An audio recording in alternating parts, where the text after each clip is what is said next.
প্রধানমন্ত্রীর চীন সফরে গুরুত্ব পাচ্ছে অর্থনীতি। সম্ভাবনা আছে মুক্ত বাণিজ্য সহ বেশ কিছু চুক্তি আর সমঝোতা স্মারকের। সফরে বাণিজ্য ঘাটতি কমানো ও বিনিয়োগ বাড়ানোর তাগিদ ব্যবসায়ী আর অর্থনীতি বিশ্লেষকদের। আরাফাত ইসলাম শুভর বিশেষ রিপোর্ট। দেশের অন্যতম বড় উন্নয়ন ও বাণিজ্য সহযোগী চীন, সেই দেশটির সফরে এখন প্রধানমন্ত্রী শেখ হাসিনা। আর এই সফরকে কেন্দ্র করে জোরালো হয়ে উঠেছে নতুন করে ব্যবসা, বিনিয়োগ আর অর্থনৈতিক সম্ভাবনার।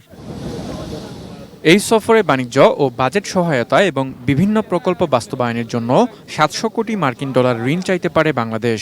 সম্ভাবনা আছে 20টিরও বেশি চুক্তি ও সমঝোতা স্মারকের। বিশেষ করে দুই দেশের মধ্যে মুক্ত বাণিজ্য চুক্তি গুরুত্ব পাচ্ছে। বাংলাদেশ বছরে প্রায় 23 বিলিয়ন ডলারের পণ্য আমদানি করে চীন থেকে, যার বিপরীতে রপ্তানি করে মাত্র $1.25 বিলিয়ন।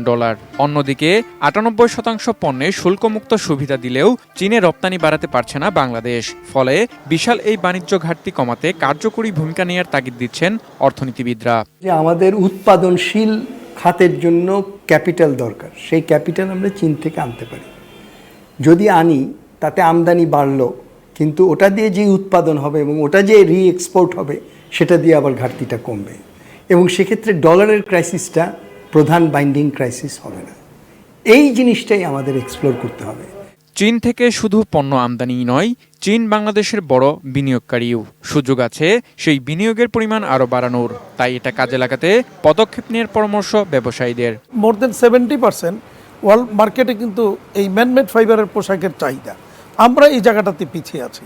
তো টেকনোলজি নিয়ে যদি চায়নারা এখানে আসে, তাহলে এটা আমাদের জন্য একটা বিশাল ইন্ডাস্ট্রির জন্য বিশাল উপকার হবে বলে আমরা মনে করছি। শঙ্কার যে জায়গাটা, যে এখানে যদি গ্যাস বিদ্যুতের এই সংকটের অবস্থাটা দেখে, তাহলে তারা একদিকে ইন্টারেস্ট হারিয়ে ফেলবে।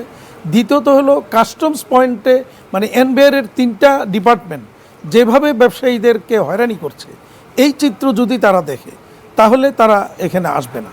এর আগে সবশেষ 2019 সালের জুন মাসে প্রধানমন্ত্রী শেখ হাসিনা চীন সফরে গিয়েছিলেন। 5 বছর পর আবারও চীন সফরে প্রধানমন্ত্রী। ভারত সফরের পরপরেই তার এই সফর কেবল অর্থনৈতিকই নয়, রাজনৈতিকভাবেও হয়ে উঠেছে বেশ কৌতূহলপূর্ণ। আরাফাত ইসলাম শুভ, এটিএন নিউজ, ঢাকা।